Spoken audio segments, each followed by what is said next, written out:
Nul ne peut nous donner de complexe, la justice sera rendue.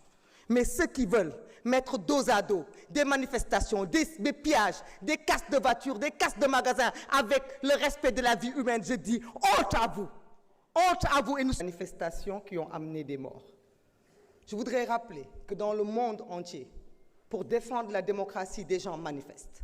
Je voudrais rappeler qu'ici au Sénégal, de 2012, en 88, en 93, toujours des gens se sont levés, se sont battus pour la démocratie sénégalaise.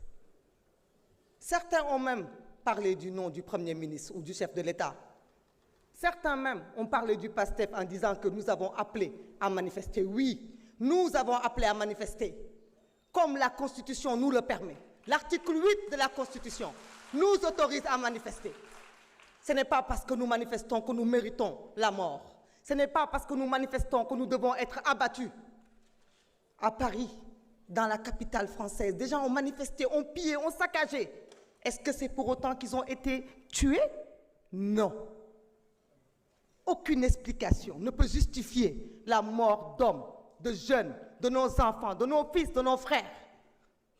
La honte voudrait que ceux qui se sont tués, se sont terrés, se sont cachés pendant qu'on tuait nos frères, la décence voudrait que cela se taise aujourd'hui.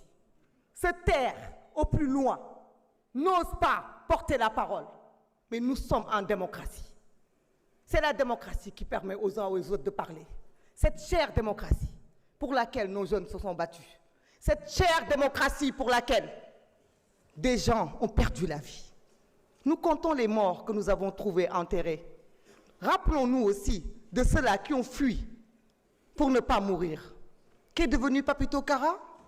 Avec d'autres dizaines de jeunes comme lui qui se sont échappés à travers la mer et qui ne sont jamais arrivés. Parlons aussi de l'imam Ndao, des gens qui ont été persécutés à cause de ce combat démocratique et qui sont morts aussi pour défendre le Sénégal. Nous ne pouvons pas avoir de complexe. Les paroles sont tellement mielleuses quand on parle aujourd'hui. Nos mots sont forts. Beaucoup d'entre nous pouvaient s'abstenir de parler. Mais vous savez pourquoi nous parlons? Pour rentrer dans l'histoire et pour ne pas oublier. Parce que l'ADN d'un peuple, c'est la mémoire. Tant que nous nous souviendrons, personne ne pourra oublier. Tant que l'oubli ne nous guette pas, nous pourrons apprendre du passé. Certains nous disent l'amnistie. Vous avez pris ce qui est bon. Oui, nous avons pris ce qui est bon de cette amnistie.